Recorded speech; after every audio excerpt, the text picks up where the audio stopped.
And we welcome you back to Big Board Sports on a busy Wednesday morning, and baseball at the forefront with the Matt Harvey situation, the Yankees, the Red Sox, and here we roll through the early portions of our season. Tim Brown, national baseball writer for Yahoo Sports and the author of The Phenomenon, the Rick Ankill story, joins us for a few minutes here on the Wednesday show. Tim, thanks for taking some time. Let's talk about the Mets in general here with the Matt Harvey situation, the starting rotation that seems to have blown up here.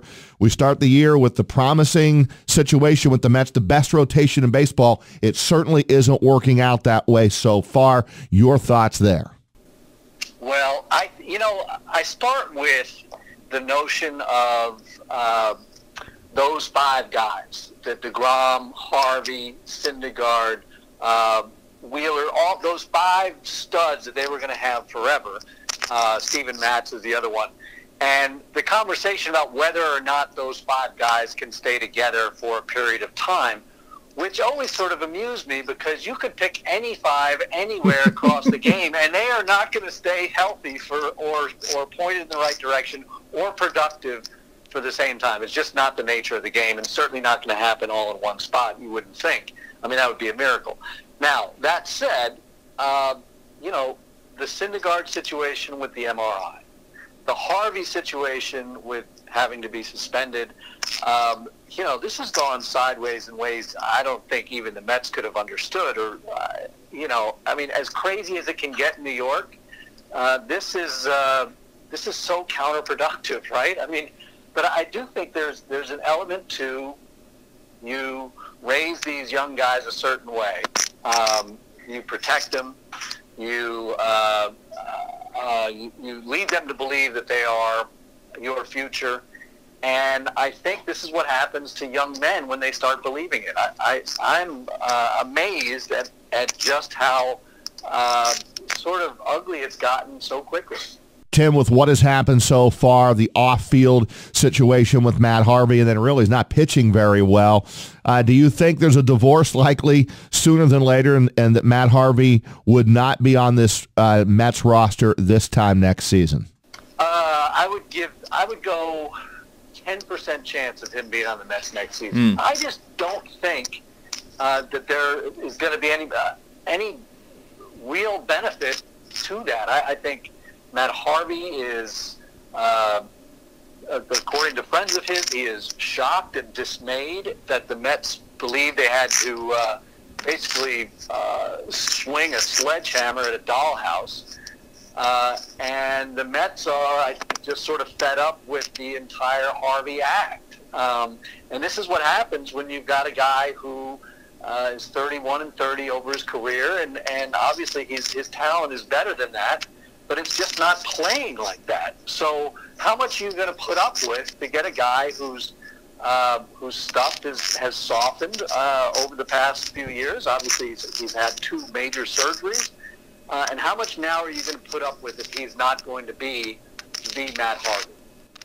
Tim, how about the other team in New York? Obviously, the Yankees are out to a start that, again, I don't know many people would have predicted, contending for a wild card at the end of it all. I think people may have believed that, but best record in baseball, I don't think a lot of people would have seen that coming, a month and a half into this season here. Is it fool's gold with this Yankees team, or are you a believer that they'll contend for that AL East title?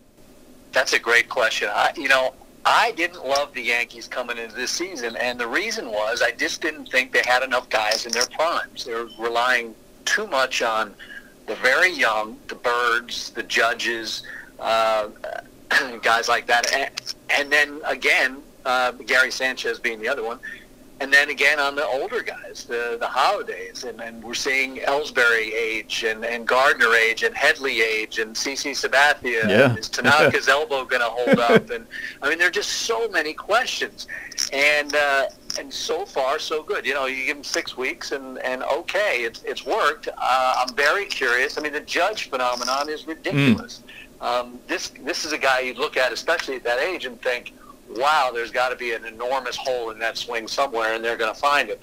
Well, 6 weeks in, he looks so athletic, he looks so comfortable, so confident, and he's big enough and strong enough to carry a team.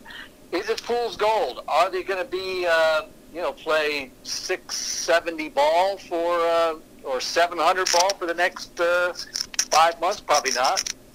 Can they be good? They're going to have to stay healthy. The rotation's going to have to stay healthy, and they cannot. You would almost certainly lean toward blowing out that bullpen, just leaning too hard on it, and suddenly the innings start to run up, and that's where you get into problems. But with a start like this, they're certainly going to be in it. Hey, Tim, again, thanks for taking a few minutes here on Big Board Sports. Let's talk about the who gets the back pages, the Mets or the Yankees. Preseason, it was all about the Mets and their starting rotation, and, hey, they're going to get to the World Series. They can win the World Series. But now 21-10 by the Yankees, and one of the best teams right now in baseball, at least on paper, record-wise. Are you surprised that the pendulum swung the way it did? No. I just think the Yankee thing is so ingrained there, and I covered the Yankees for a few years in the late 90s, so it was in that town, and I just, I think the Mets can carry it for a short period of time, but I think people are always looking for a reason to jump back onto the Yankees. Mm-hmm. There's just too many people who are just so locked into the Yankees. The Yankees are so emblematic of New York and New York baseball that it doesn't take much to get everybody running back to the. Tim, let's talk about Jeter. It'll be a big story this weekend. His number will be retired, and you could certainly rank him maybe at the top, near the top of the all-time great Yankee players. Fans love him for not only what he's done on the field, but also the way he's conducted business off it. You've covered Derek Jeter. What are your thoughts about Jeter and his number being retired this weekend at Yankee Stadium? Just so dang professional. Just did everything right. He played baseball right, lived his life well. He handled the media well. He showed up in October. It's remarkable how well he just managed the whole thing. And I think, I'll borrow the Joe Torre line is that, you go back to his parents and an upbringing that so prepared him for what is almost the unpreparable, and that's being a superstar at a young age and for a long time in New York. And the way he was able to sort of handle those years, handle ups, downs, greatness, the difficulties toward the end, is really remarkable. And I'm very curious to see now where this the Marlins situation goes. MLB would love to have Derek Jeter running a franchise. What he means to the game, I think the money's going to have to be there, obviously, but I guarantee you MLB is half rooting for Derek Jeter to be the guy standing at the end. Tim, we've wanted to have you on, obviously, for a bunch of reasons, but me specifically because of the book that you authored here with Rick Ankiel. And as I'm reading the book, I'm thinking about other pitchers or other players who have had the yips. I go back to the 96 World Series painfully for me, and Mark Wohlers was never the same after he hung that slider to Jim Leyritz. There were other things going on in his life that probably affected him as well mentally. Chuck Knobloch couldn't throw the ball from second base to first base anymore. Mackie Sasser, who Mets fans will remember as a catcher, couldn't throw the ball back to the mound. So why is Rick Ankiel different? Wow, that's a great question. I think Rick Ankiel is different because of where he came from. I think that he had fought so hard to get out of a house that was abusive, that was scary, that he didn't want to be his future.